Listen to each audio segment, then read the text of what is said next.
Holy shit. Welcome to Movie Mavericks, the show where we talk smack about movies. Kill me We're now. still going with that catchphrase. I don't know. We're just rolling with it. And on today's episode, we have our good friend Ethan here. Hey. And we're going to talk about the new live-action Ghost in the Shell movie. Burn it! Burn it now! Burn it now! Produced and distributed by Paramount Pictures and DreamWorks and directed by Rupert Sanders and starring Scarlett Johansson as Motoko. Oh, no! Major Mira Key, who cares Killian, what her... Killian. Who cares what her last name is? It's dumb. I think Killian was the name of the bad guy in one of the Alien spin-offs, but I'm retreating to better places. It's a reference to some sci-fi thing. Probably. Whoop-de-doo. Great. This movie... It's not good. I have, in my 20 years of life, I have never witnessed a movie that after watching it, I felt so demoralized. I felt so violated and betrayed. I felt so exhausted emotionally and physically, somehow. I wanted to fucking burn down the theater. Walking away from the theater, I felt like I could collapse at any moment, because I wanted to lie down on the floor and just cry at just how it was so violated it was the so spirit of Ghost in the Shell. Let me talk! Don't talk over me! Too much farther, I just want to say, here's the weirdest part. The scenes in this movie feel rushed, but at the same time, the movie feels like it goes on forever. It's the weirdest thing. It's agonizing. It's only an hour and 40 minutes. I thought it was 2 hours. God, it's an hour and 40 minutes. Oh, okay. It did feel longer. It felt so much longer. The original Ghost in the Shell, the 1995 animated movie directed by Mamoru Oshii, that movie is pretty short. It's only 80 minutes, and it feels like it goes by super fast, but you know something? It feels like a lot more happened in that movie than it happened in the new movie! On a side note, what the fuck were they showing Oshii when they brought him on, set? Were they showing him random fucking scenes with no dialogue? Because how would he enjoy this? Okay, listen, man. Oshii, people praise him as this very high concept director and stuff, but he also has his, his certain taste. Scarlett Johansson, she's the kind of chick that, he's fond of. She looks nice in a bodysuit. As a straight male, I can just come out and say, she looks nice in a bodysuit. I can understand that part. Yeah, so he'd probably it's easy to see why he'd get behind her casting as Motoko. We all want to get behind her in that bodysuit. Yeah, sure. I have no comment on that. And, he is he's an ideas guy. He, has these great, high concept ideas, but he's also, real visuals guy, and I can sort of see how he'd be impressed visually with this movie. That's the main big takeaway comment that he had made before, aside, this is, the best looking Ghost in the Shell iteration. I completely disagree. This movie does not look unique or distinct or interesting at all. Generic sci-fi movie 101. It's basically Blade Runner, again, which all sci-fi, futuristic cyberpunk movies look like now. Because it's Blade Runner after crashing through a Hot Topic, because everyone dresses like they're in the fucking Matrix. Yep, everyone dresses in monochromatic, boring colors, the entire city is blue for some reason. It's very drab, very dark and blue. Not dirty. It doesn't look lived in like the original did. Yes, that was the beauty of the city design, the background designs and the original Ghost in the Shell. It felt lived in. It felt real, man. There's this amazing 3-minute sequence in the middle of the movie where it's just showing you shots of the city, and it's all so beautiful. It feels so real. With the guy in the cloak? No. Oh, okay, never mind then. It's just a shot where, they're riding in this boat, and we just see a whole bunch of scenes of the city, just set to the main theme of the movie. And it's a 3-minute sequence, and it's just really, really awe-inspiring. And, like, it shows you the breadth of this world. It shows you, like, the city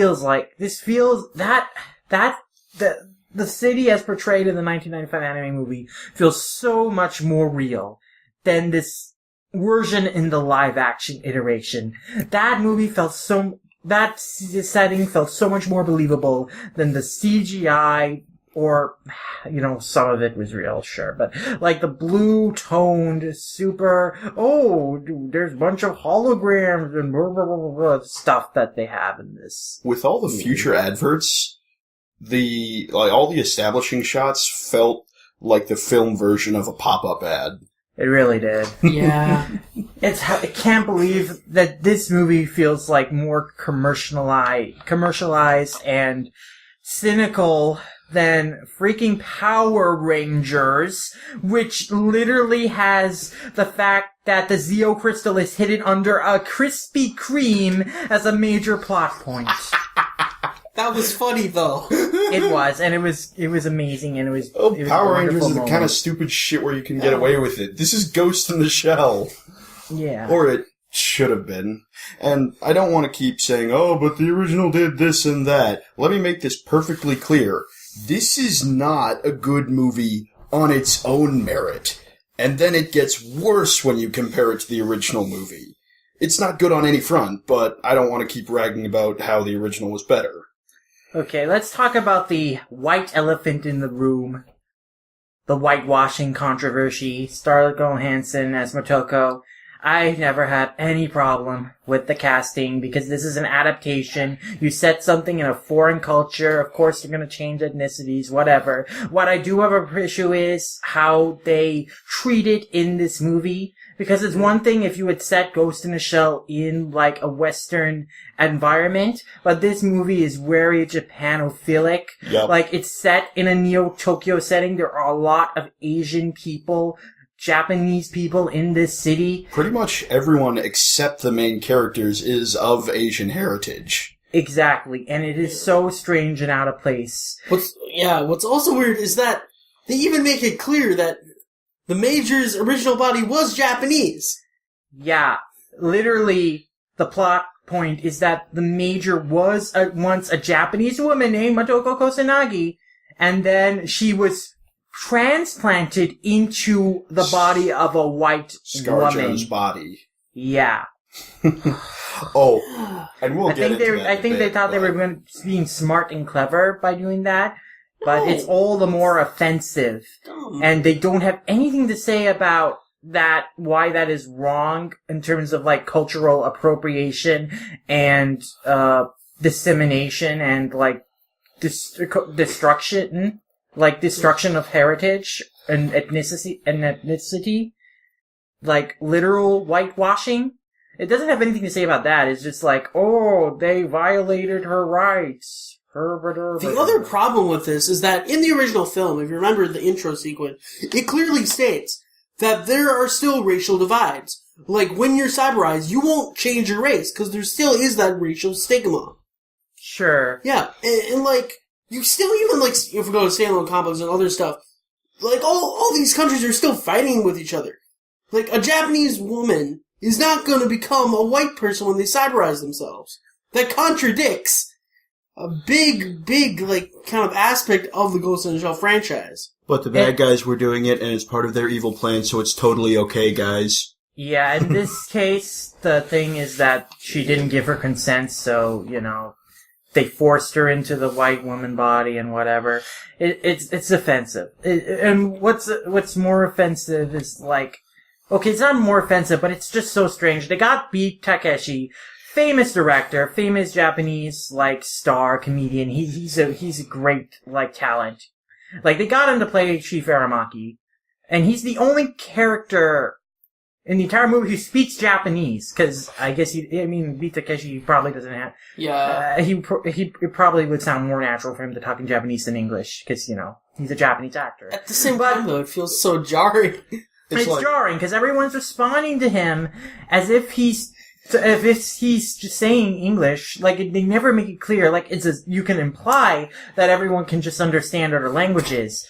But, like, they never make that clear. They never establish that, and they don't establish, like, why is Chief Aramaki, like, just talking Japanese when everyone in the city besides him can speak English? It makes no sense. Even the aforementioned Asian people primarily speak in English. Yeah, like, Saito and Togusa's actors in this film are Asian. They speak English. And the only other time where a character speaks a language other than Asian is, like, other than English, is, like, towards the end, when Aramaki is talking to Saito before Saito shoots down the helicopter, and then Saito responds in Japanese, and, like, Saito was speaking in English before, so why did they change that? I don't get it. Also, is it just weird? Did Saito not have his eye patch in the first scene? It's probably like, some inconsistency. Everyone gets eye things halfway through the movie. If you've seen the trailers, you've seen that Bato doesn't have his eye things for the first... Yeah, but that, we at least see his eyes get blown up. The thing with Saito is that Saito's whole backstory why he has the eye patch is because Mochiko fucking shot him in the eye. They just flip a coin and everyone gets these eye enhancements halfway through. Yeah. If you're going to go with that, stick from it with the beginning. And just have it be implied that Mochiko shot him in the eye like every other interpretation of his character. Right, but just going back to the elephant in the room, I don't disagree about Scarlett Johansson's casting on the level that, you know, it's wrong for a white woman to play the part of the Major. Because, you know, if they'd had none of this other, like, bullcrap about she was once a Japanese woman and now she's in a white body, you know, I wouldn't have minded it, but they went that route, and that just makes it worse, because they're calling attention to the fact, but they're not really saying anything about it other than, her rights were violated, blah, blah, blah. But I do think that she was completely wrong for the part. ScarJo's acting in this is so wooden. She sounds so disinterested, so impassionate about her performance. Like, she just completely fails to convey the subtle emotions that the role was written for, about, like, this woman trying to find her identity. Like, in the original 1995 film, Motoko is this very, like, disconnected, hollow person. Yeah. But there's, like, a whole range of emotions within that monotone way she speaks in that original movie. ScarJo can't carry that. She just doesn't have the subtlety in her acting. She doesn't have the range, unfortunately. It's also kind of infuriating because where the original tried to be moody and atmospheric, the closest ScarJo gets to showing emotion is saying stupid Hollywood one-liners in this. Oh, yeah. Apparently, whoever was writing this movie, or the studio, thought that audiences are stupid, and they won't get the title, and they won't get what the movie is about. So, every so often, they will come right on and say, the ghost is your soul, and the shell is your body. Blah, blah, blah, blah, blah, blah. They fucking explain the themes again and again, and it's that they get it wrong, actually. You know, it's a very simplified version of what the ghost and the shell are in the original film. Like, Rupert Sanders claims to be a Ghost in the Shell fan. I honestly question if he's actually seen Ghost in the Shell. Like, or if he hasn't, if he actually knows, like, the fucking symbolism in all that. I want to say the biggest problem with this movie and its changes and it's how it dumbs down the essence of what Ghost in the Shell is for the very end. I kind of just want to move on to casting and talking about the rest of the casting. Well, just a little bit. We have a few characters that I think we're going to hear about. But just to close off on ScarJo, like, she can be a capable actor in action franchise movies. Worked. Black Widow is a great character in the MCU. She does great as Black Widow, but she was just a total misfire from Motoko Kusanagi for the Major. I'm sorry. They could have found another actor for the role. Maybe, I don't know. Or who else off the top of my head. I don't know actors that well, but I know that they could have probably found someone who could have captured the emotions that the role actually requires, instead of having this really dispassionate, uninterested performance from ScarJo. That she has maybe a few moments. Like, I think that moving on to Bato, I think the actor who played Bato was actually really good. He was like the one. Okay, Beat Takeshi was good, but aside from him, the guy who played Bato, he was snarky. He was Bato. kind of a B-cop. He was a Bato. Yeah. Yeah, Pilo Asbeg. Yeah, he was good. I enjoyed his performance. He felt like Bato. His relationship with the Major felt right. That felt like, yes, that's their dynamic. That's how they care for each other. That's their relationship. That was solid. That was great. That was the one thing they got right, was Bato. But what about the dogs? The dogs. Yeah, the dogs, that's not, I mean, that they're basically that just felt standing unnecessary. No, that's the type of thing Bato does, though. Yeah, that's his humanity. Bato is actually a very human person. That is very fair. Yeah. I'm just saying it didn't feel well integrated into the plot. They just sort of, oh, by the way, I like dogs. Moving on! I mean, like, the whole point of Bato's character is that even though he's, like, most of his body is cyberized at this point, but he's still, out of a lot of people in Section 9, he is still the most human, besides Togusa. Yeah.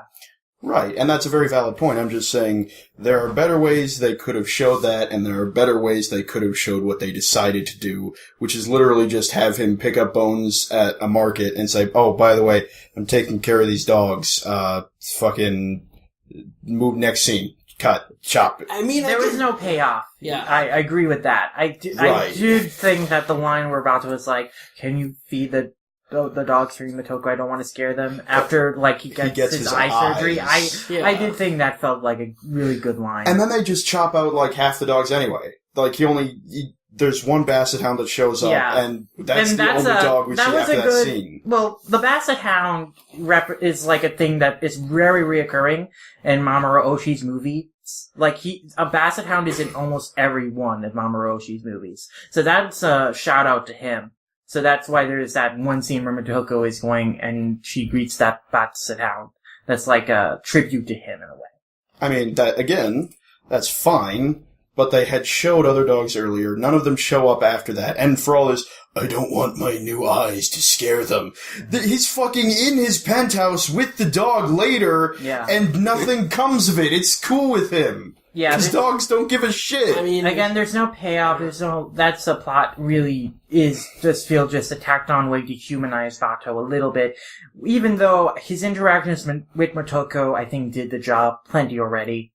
I mean, speaking of, like, a big criticism I have of the entire, like, 6 or 9 cast overall, is that in the film and in, like, the TV series and all that, you kind of feel that all these characters have their own roles. Like, you know what Saito does on the team, you know what Bato does, and you know what Tokusa does. But in this film, it honestly feels like you're just focusing on the Major and Bato, and everyone else is just like background. They don't really establish what Section 9 even does in this. Yeah, exactly. They don't mention that it's a hidden section within the government. Yeah. Pretty much everyone except for the Major and Bato, they just sort of parade through. It's like, hey, remember this character from the original? Hi, bye. And the thing is, like, yeah, Bato and the Major were the main two focus characters in the original film. But other characters like Ishikawa and Tokusa still got screen time, and you could still understand what their roles on the team were. Yeah. Speaking of shoutouts to Mamoru Oshii, though, unless you want to get into the character of the day. Should we do that right now? Do you want us to talk about the shoutouts, the heavy use of, like, just shot for shot recreating scenes from Oshii's film? Actually, since I already just mentioned those, let's do it. Yeah, so this movie claims to be based on the manga by Masamune Shirow, but it's very, very clear that it's just taking inspiration from the original 1995 animated film. And several times in the movie, they just shot for shot recreate the most iconic scenes in the movie. The spider Except tank. They execute them terribly. They have the scene with the spider tank. They have the scene where Kusanagi's invisible and she's running through the water chasing after the guy in the poncho. Yeah. And it's totally the original, guys. No, really. Yeah. So, the problem is they are almost shot for sure recreating these scenes, but they're just... There's nothing new they're adding to them, and it just doesn't look and feel as interesting as in the original. And not to mention, like, the context in which they are employed just makes these scenes completely unimpressive and, like, removes a lot of the, like, excitement out of them, I feel, you know? So, like, and also the context makes no sense in this movie because, okay, so we have Motoko diving naked in the beginning of the movie, like all Ghost in the Shell iterations, but, you know, this is a PG-13 movie, so we can't actually have her be naked, so she's wearing this skin-tight suit for some reason. Was that a suit? I thought that was just her body. No, it's a suit. No, because later when she's on the boat, she's stripping down, and she's still got those lines... But it's like it's a second skin, basically, and not in the cool Metal Gear Solid way. They're just, so they go through the trouble of, like, oh, she's in the skin-colored suit, so it's like the original, except she's not really naked. But why does she need the skin-colored suit to dive in the first place? Like, in Standalone Complex, they got around it by saying, no, she doesn't need to be naked to do the dive. Yeah. Like, she can just wear clothes. So, why didn't they... Suit. So why didn't they just have her wear clothes if they didn't want her to be naked while diving? You know, in the original movie, like, the only reason that she was naked while diving anyway is because Mamoru and, like, people on the set, like, wanted to be naked or whatever. So it's like, it's not like they needed to be faithful to that, you know? Wasn't she also naked in the manga? Probably, no, the scene like that doesn't exist in the manga. Like, that exact sequence doesn't exist. So that's what I'm saying, like, this movie takes inspiration from the 1995 film over the manga, is because the scene, they doesn't recreate any of the scenes that are in the manga necessarily, so much as how they are portrayed in the 1995 film. That's what this version is heavily cribbing off of. Except it completely fundamentally misses the point of that movie and the spirit of every iteration of the franchise as a whole. Plus, can we just talk about how hilariously inept the opening scene is? Yeah. After she goes through this whole metaphoric rebirth, you see it in the opening of every movie. She's on the operating table. Doctor comes up, is like, oh, by the way, we had to scoop your brain out, put you in a robot body, lol. Bye. Yeah. There is no subtlety, no easing her into it, no anything. Just, oh, by the way, you're RoboCop now. Have fun with that. Yeah, like, literally, they say, oh, we put you in a new shell, but your ghost, your soul is the same. Like, those are pretty much literally the lines. They spell out, that's what the title means. Oh, it's asinine. Beginning of the movie. You know, they never had to do that in the original movie, because Mamoru Oshii thinks his audience is smart, and they will get it. But Sid, how am I supposed to know the shell is a body? No. In the original draft, she always had a shell pendant with her. Oh, no. So, this movie is very heavy-handed. It explains everything about what it's about.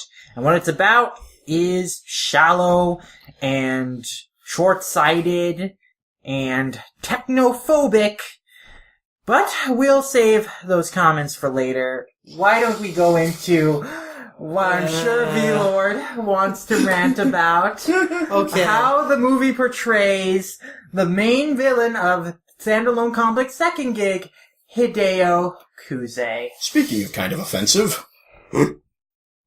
Yeah.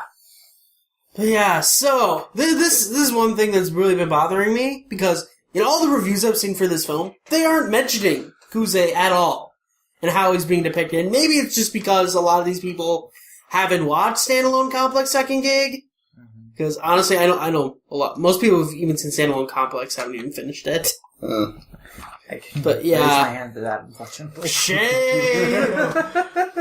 But yeah, Hideo Kuze, which I'm not even sure why he's in this film, because he wasn't in the Oshii film at all. He was a character created specifically for Standalone Complex and written by Kenji Kamiyama.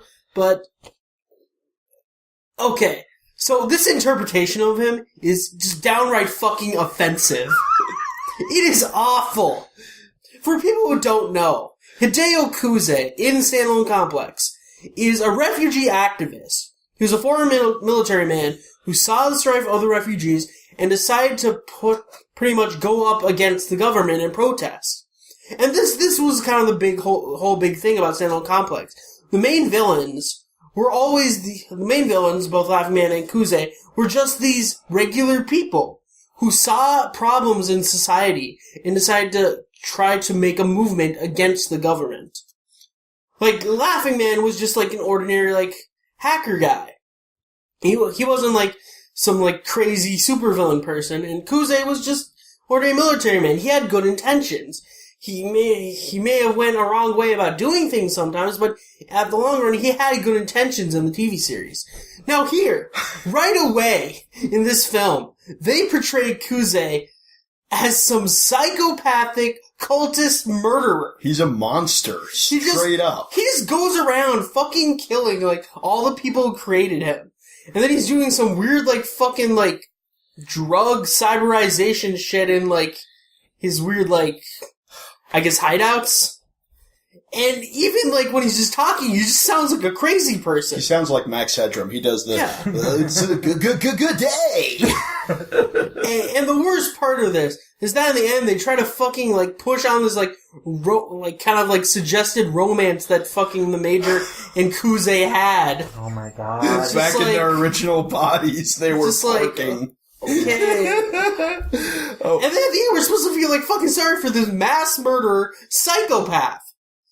Who has done nothing but say, I've killed people, I'm going to keep killing people, and there's not a damn thing you can do to stop me. Like, you felt sorry for Kuze in second gig because you knew that he had good intentions. They showed enough flashbacks, enough information about him that you kind of wanted to root for him at times. Because he wanted to do the right thing, even though he was going up against kind of the status quo. Here he's just a fucking straight-up terrorist. Here he's supposed to be a good guy because he's got one of those Japanese buildings tattooed on his left man-tit. And by the way, that's a robot man-tit, so how that's even tattooed, don't even get me started on how that doesn't make sense. Who tattooed it? Right. Oh, how does he know that's a thing if that's A, reconstruction, not his original body, and B, he doesn't even remember because they took his memories. Like, yeah. At the end of the day, what really just confused me is why Rupert Sanders even thought it was a good idea to add Kuze. Most people probably haven't even fucking heard of him. And even then, why not just add the fucking main villain of the original Ghost in the Shell film? I forget his name. The Puppet Master? Yeah, Puppet Master. Just call him the Puppet Master. Yeah, literally, they could have just called him Puppet Master. It wouldn't have been the same character at all. Yeah. But it'd be closer than Kuze. To answer your question, the reason that he did that was just to use a familiar name from within the franchise. How is Kuze familiar, though? Most people don't even watch second gigs. They get bored with Standalone Complex.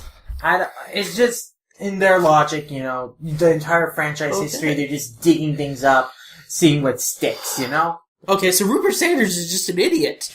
The only movie he's directed before this? Snow White and the Huntsman. I'm done. Everybody's favorite, stay, I quit. sit, stay. Literally, he only has directed that one movie before this. Oh, man. Guess no one else wanted to direct this movie, so they gave it to just somebody and said, hey, this guy did this thing, he needs work, why not? You don't care? That's what this movie reeks up. They didn't care. They just did not care. They did not care about what Ghost in the Shell was, and is, what it represents, why it was an important film, and what makes it so unique. And they took just an established name. They just took it for the name. They took it for the name and the iconography, and then they recycled it with a bare bones, dumbed down, shallow, and offensively closed-minded and technophobic sci-fi boilerplate plot that is just not what Ghost in the Shell was. And this is another thing. Each interpretation of Ghost in the Shell, Oshi's films, Standalone Complex, Arise, even if you don't like Arise, they all have their own different messages. They aren't kind of treading on each other's themes. Here, this film is just trying to copy the theme of the original Oshi Ghost in the Shell film, except doing it in a super Hollywood shallow way. It tries to give you its own answers instead of leaving it vague enough that you can come to your own conclusions. Like, if you're gonna do a Ghost in the Shell film, take it in a new direction. Right. You don't have to kind of stay faithful to the other stuff. That's not what Ghost in the Shell fans want. They want something new.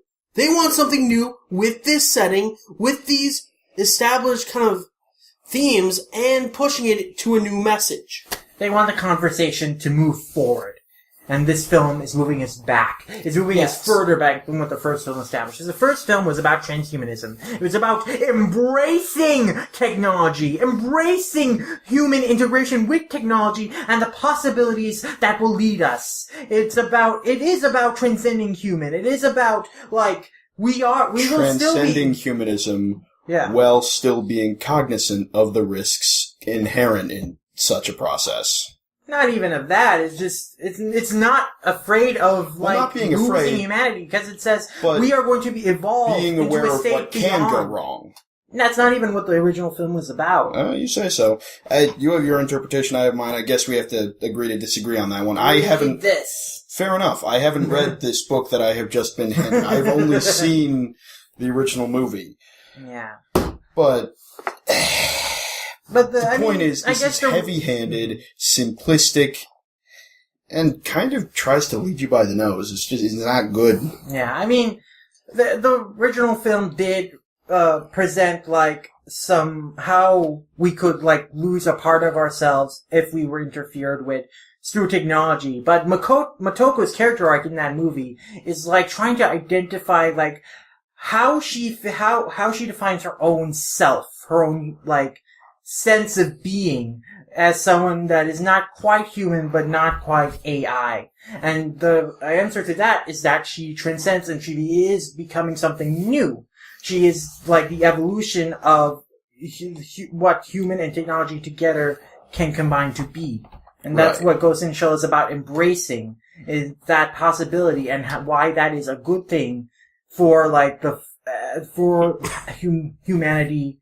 And why we shouldn't be afraid of it. And the thing is, in this film, like, Kuze, like, tries to, like, have them do that, where, like, having, like, Motoko and the Major and Kuze kind of meld together, kind of like the Puppet Master and Motoko did in the original film, but it doesn't amount to nothing. I find it so hilarious that they literally have him crawl up to lie beside Motoko just so they can replicate that scene. Like even though in this context it makes no sense. It's so fucking random. Even better than that, the baddies, like, their spider tank's been destroyed. Oh, by the way, they do the spider tank because it's totally Ghost in the Shell, but their spider tank's been destroyed. It's like, alright, take him down. They take down, Kuze. And it's like, no, you killed him literally 5 seconds after he says, oh, by the way, I uploaded my brain to the internet so I can't fucking die because I'll just get a new body. Mm-hmm. Again, the whoever's responsible for this, well, we know who's responsible, like, they think the audience is stupid, so they don't think they'll get that, oh, that's what, Kuze is still out there in the net, because the net is wide and infinite, they don't think the audience will get that, and so they think like, oh, his body's destroyed, oh, that's the end of him, when Ghost in the Shell was very clearly not about that.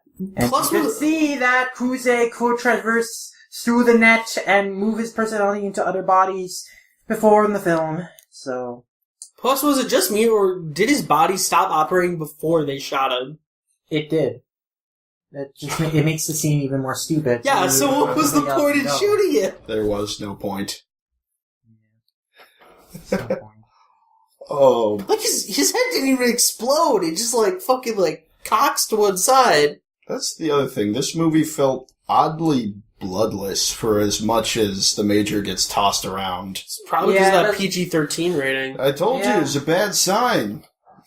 We didn't need blood for this movie to be good. We needed a script that was smart and that knew the ideas that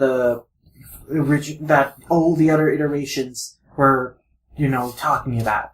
If you read the original manga by Masamune Shirow, like, there are just entire sections where Shiro is just explaining technological and techno-theological concepts to you, like, where he goes into detail about, scientists say that this is how things are now, but in the future, this might be how things are. And, he just has all these footnotes. Like, Shiro was super fascinated about the implications of technology on the humans, and human self-identity, and, human evolution. And it's like, this movie is, so retrogressive. It says, oh no, technology is a bad thing. We'll lose our identity if we integrate with technology.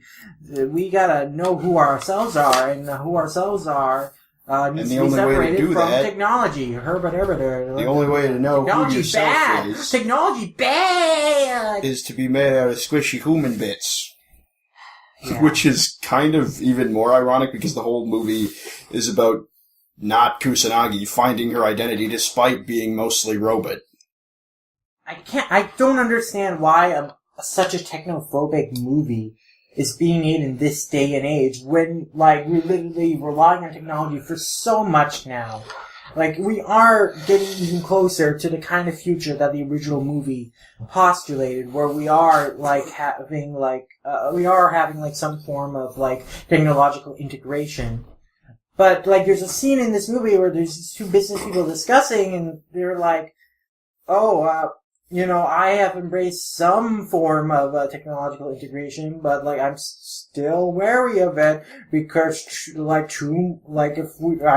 we'll lose our sense of self and humanity if we adapt to more technology. And it's just such a shallow and close-minded way of looking at it. Okay, the dialogue didn't help, and that wasn't well done. I just want to point out, I don't have a problem with a character taking an attitude like that in Ghost in the Shell, but it's the entire movie taking that attitude that just... Yeah, that's what bothers me, because that's just so against the spirit of the franchise. Because Toga is a character who represented that viewpoint. He's pretty much full human, and he doesn't want to have cyberization or, artificial enhancements. He enjoys being a full human, and other people respect him for that because he does have a perspective that's valuable as a full human in a team of cyborgs. But... Here he gets 2 lines. Good stuff. Yeah. Good stuff. This movie sucks. Oh, God, yes. Oh, are we even going to talk about the almost rape scene, or is that just... That felt more offensive than any of the nudity in any other iteration of this franchise. It felt more needless and pandering than the lesbian sex scene from the original manga. God. I mean, Jesus. Fucking Motoko would be able to break out of that in 5 seconds. Okay, so... It's a fucking handcuff. For those of you who haven't seen the movie, Motoko gets escorted to a back room. And Don't call her Motoko. She's not Motoko. Fair enough. That abomination. The not major gets escorted to a back room, and why she even thinks that's a good idea to begin with, fucked if I know. But seriously, try and follow the chain of events on this one. They chain her to a pole, start electrocuting her, and it's pretty heavily implied that they are going to rape her. Until, 5 minutes of being tortured, she's like, oh, by the way, I wasn't built to dance, kicks their asses, and breaks out of the handcuffs. Why couldn't she do that to begin with? Because that's what I'm talking about in that scene was totally pandering. And it victimizes the Major. It makes her character feel way more vulnerable and, way more objectified than she was in any other iteration. Masamune Shiro is this gigantic, He's a perv. Let's not beat around the bush. He exploits the female body in all his manga. And, other iterations of the franchise also put heavy emphasis on her bodies through, the male gaze. In sometimes very, voyeuristic and unnecessary ways. Sometimes uncomfortable ways, perhaps. But this that one None scene. of it was as uncomfortable as this. That one scene. It doesn't even have any nudity. That felt just so much more uncomfortable. And it's so almost much more more uncomfortable because there's no lead up to it, and nothing connects to it afterwards. It's never referenced again. It doesn't connect to anything. It's just, hey, let's be really fucking uncomfortable and awful for about 5 minutes. Whoa. The Motoko in this movie just I don't even want to Like, there's a line. The Major in this movie bears no resemblance to the Major of any of the other iterations. She's not There was a confident line leader. between stoic and disconnected and hollow and empty. Yeah. This movie is off far on the other side of this line, running around naked drunk. Yeah. She's not strong emotionally. She's not strong intellectually. She basically is just carried through the plot, and like she doesn't really shape much of the plot on her own. She's just kind of guided through it by the course of like other people, Kuze and like the enemies, and like she just ends up doing And her things. mom issues. Can't forget the mom issues. Yes.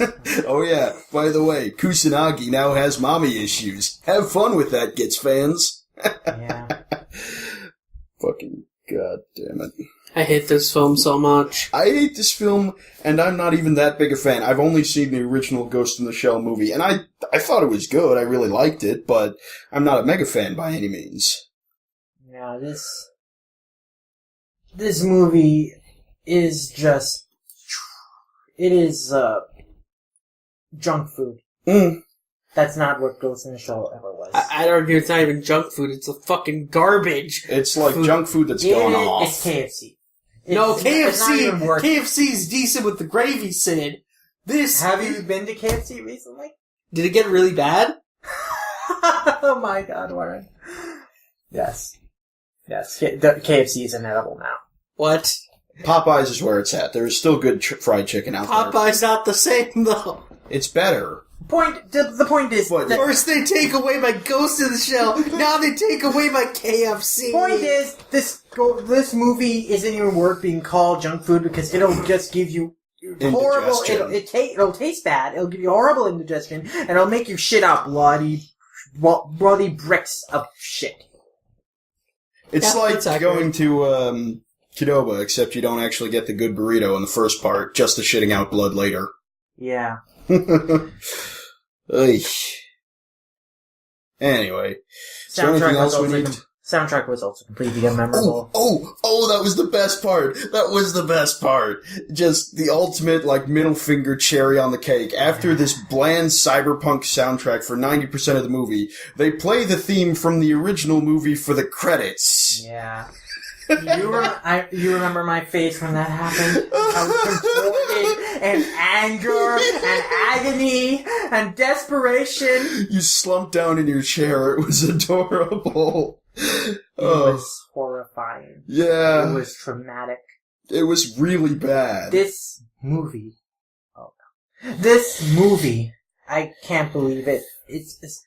I have never seen a movie that has offended me so much. Well, I don't know, that's a little hyperbolic, but let me say this.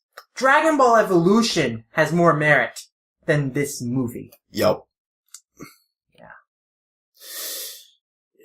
Well, I think that about does it for, the sake of our sanity. Next, I think we'll talk about a movie that we surprisingly enjoyed. And, Power Rangers.